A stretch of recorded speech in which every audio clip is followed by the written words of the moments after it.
السلام علیکم ورحمۃ اللہ وبرکاتہ۔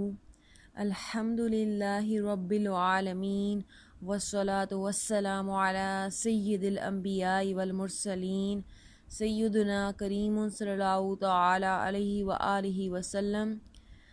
آج ہم پڑھنے جا رہے ہیں سورۃ الفاتحہ۔ انشاءاللہ تعالی اس کی 2 آیات ترجمہ اور تفسیر کے ساتھ پڑھیں گے۔ سب سے پہلے اس کی تلاوت سماعت فرمائیں گے انشاءاللہ تعالی۔ اس کے بعد ہجے اور رواں دونوں طریقوں سے آیات کو پڑھا جائے گا۔ اس کے بعد ترجمہ ہوگا، لفظی ترجمہ بھی ہوگا اور با محاورہ ترجمہ بھی ہوگا انشاءاللہ تعالی۔ اس کے بعد اس کی تفسیر بیان کی جائے گی۔ شروع کرنے سے پہلے اچھی نیتیں فرما لیجئے، سن کر عمل کرنے کی کوشش بھی کریں گے، دوسروں کو بھی اس کی ترغیب دلائیں گے اور ثواب کی نیت سے اس کو شیئر کریں گے۔ آئیے شروع کرتے ہیں۔ اعوذ باللہ من الشیطان الرجیم، بسم اللہ الرحمن الرحیم، الحمد للہ رب العالمین، الرحمن الرحیم۔ اب ہم ان دونوں آیات کو ہجے اور رواں دونوں طریقوں سے پڑھیں گے۔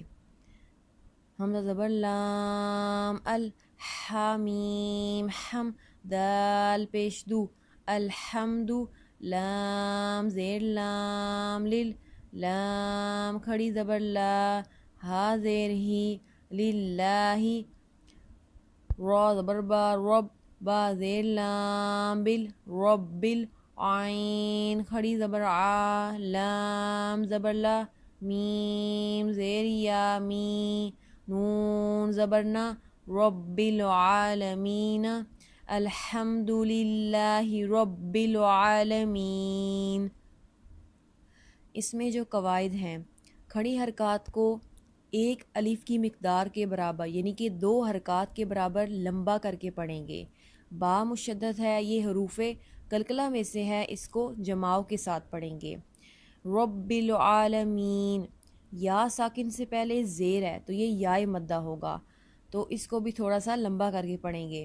اب آخر میں نون کے اوپر زبر ہے، وقف کی صورت میں اس کو حرکات کو ہم نہیں پڑھیں گے، ہم اس کو ساکن کر دیں گے رب العالمین، اور یہاں پہ وقف کی صورت میں مد عارض ہوگی، اس کو آپ نے 3 الف کی مقدار کے برابر لمبا کر کے پڑھنا ہے۔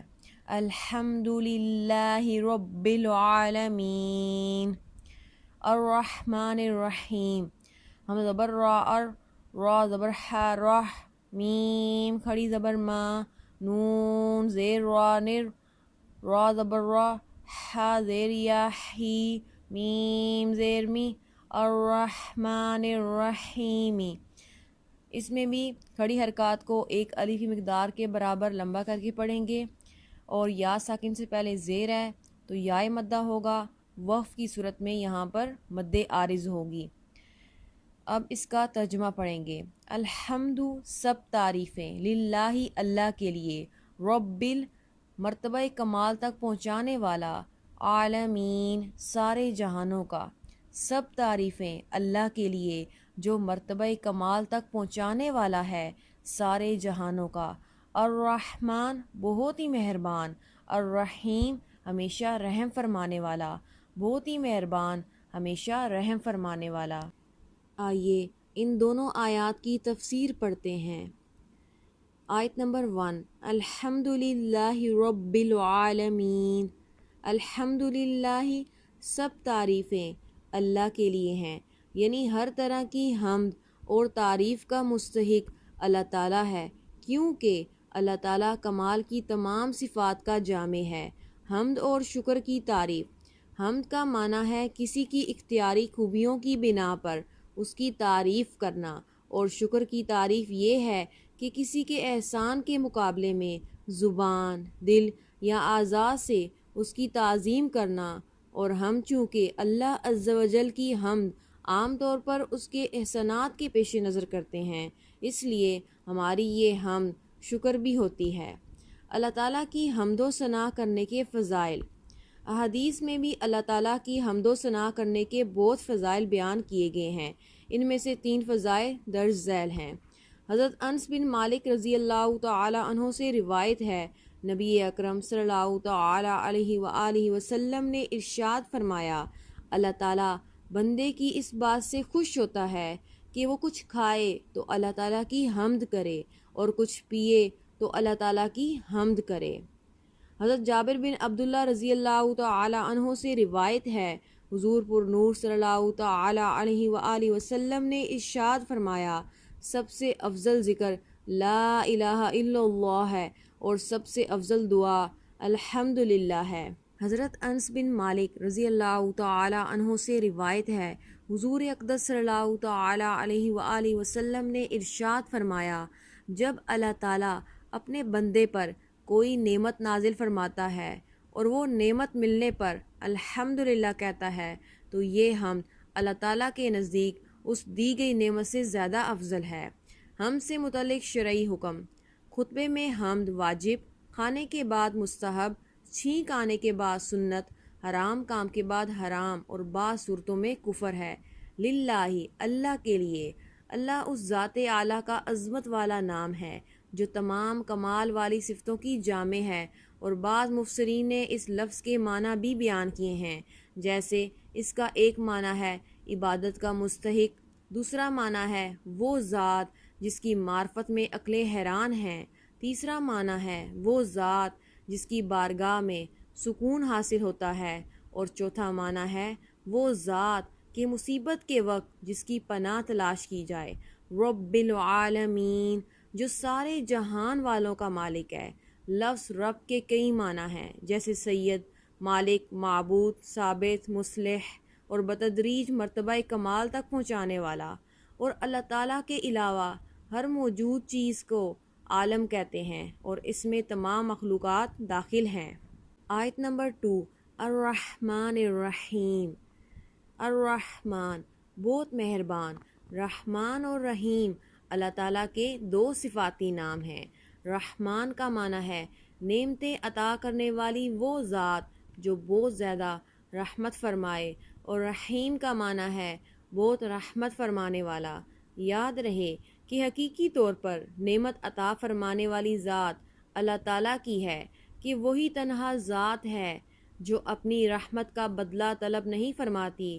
ہر چھوٹی بڑی، ظاہری، باطنی، جسمانی، روحانی، دنیاوی اور اخروی نعمت اللہ تعالیٰ ہی عطا فرماتا ہے، اور دنیا میں جس شخص تک جو نعمت پہنچتی ہے وہ اللہ تعالیٰ کی رحمت ہی سے ہے، کیونکہ کسی کے دل میں رحم کا جذبہ پیدا کرنا، رحم کرنے پر قدرت دینا، نعمت کو وجود میں لانا، دوسرے کا اس نعمت سے فائدہ اٹھانا اور فائدہ اٹھانے کے لیے اعضاء کی سلامتی عطا کرنا، یہ سب اللہ تعالیٰ کی طرف سے ہی ہے۔